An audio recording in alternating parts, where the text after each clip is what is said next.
Fred Taylor is calling out Brandon Marshall for finessing him and leading to the end of I Am Athlete. This all happened on a recent episode of Loon's It's Up There podcast.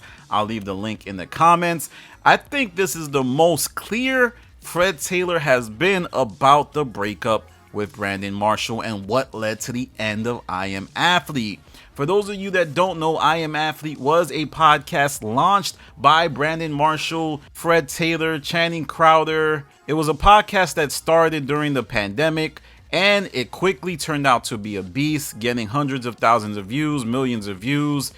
But little did we know that there was some funny money accusations going on behind the scenes that eventually led to a public blowout involving all principal parties of the show. Now I want to get into what Fred Taylor was alleging, and what Fred Taylor says is that during the negotiation process, Brandon Marshall sent a one-page document that was for 25% ownership in the podcast, but it was revenue share, not partnership.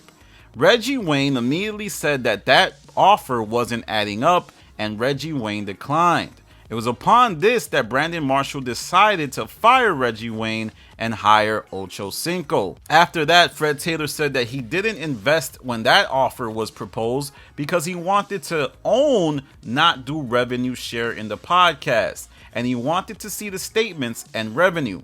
However, he took Marshall's word for face value and didn't expect Marshall to be so shady.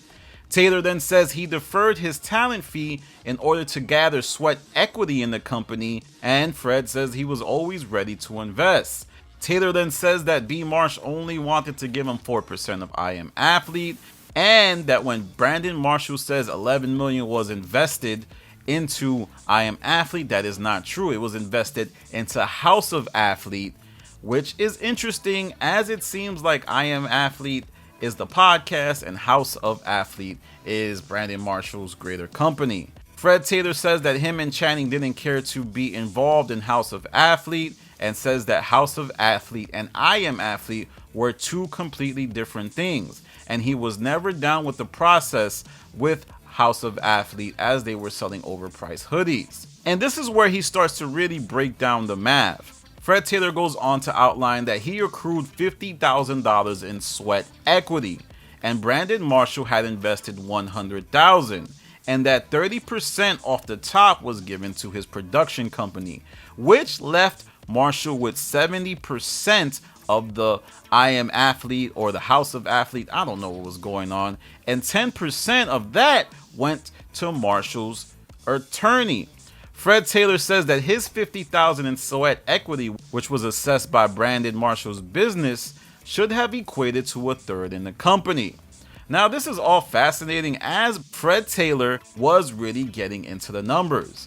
And I think we have to point out here that Fred Taylor is outlining that sweat equity is a real thing. I know sometimes people are like sweat equity is this nebulous idea, but in this instance, it appears like sweat equity was actually assessed. Fred Taylor also goes on to say that Brandon Marshall wanted a portion of Channing Crowder's show, which he said Crowder got $1 million for, and Brandon Marshall only offered $300,000. Now the show he's talking about is The Meal Ticket, which was Channing's show, and he has apparently done it for a long time. Fred Taylor also goes on to say Brandon Marshall is a narcissist and that he has too much info on Marshall, and if he revealed it, he would look like the feds. I think that's fascinating. I guess he's hinting that he has some super secretive information about Marshall that will get him exposed and maybe open him up to getting audited. But let me know what you think he means by that in the comments. Fred Taylor also goes on to say he never plans on sitting down with Brandon Marshall. Now, this is interesting because Fred Taylor is taking his shots at Brandon Marshall, calling him a narcissist. One thing I have to say is I don't necessarily know who to believe in this, but I do notice that every time Brandon Marshall talks about this breakup, he just gets overly emotional and doesn't really stick to the numbers. Like, he'll do something like, I tried to make it work. I did my best. I invested. I did my best. Nobody saw the vision. But in this instance, Fred Taylor actually gave the numbers. So, Brandon Marshall, the ball's in your court. What are you going to do when Fred Taylor comes for you? But let me know what you think in the comments. What happened during this breakup? I gotta tell you, I'm not the biggest listener of athlete podcasts. I think they tend to say very redundant surface level stuff and aren't the funniest if you ask me. But I do find the breakup of I Am Athlete very fascinating. And lastly, I don't even know if it's that big a deal because Fred Taylor and Channing Crowder's podcast, The Pivot with Ryan Clark, is doing great and actually probably on equal level with I Am Athlete. So it all worked out for everybody involved. Everybody landed, as Ice from the Joe Budden Podcast would like to say. Alright, yo, that's my video. Another story of a podcast breaking up. Let me know what you think in the comments. You know I love it when you do the science in the comments. And also check out Loon's podcast. It's up there. Loon, I'm linking it in the comments. I know you've been on my case, but it's all love, Loon. Alright. Like, comment, subscribe. Follow me on Threader at The Stop TV. Follow me on Instagram at The Stop TV. And on Reddit, I have a sub about the Joe Budden Podcast called Joe Budden Network. Alright, y'all. Like, comment, subscribe. This is Danny from The Stop. You ain't about to get no exclusive for The Stop.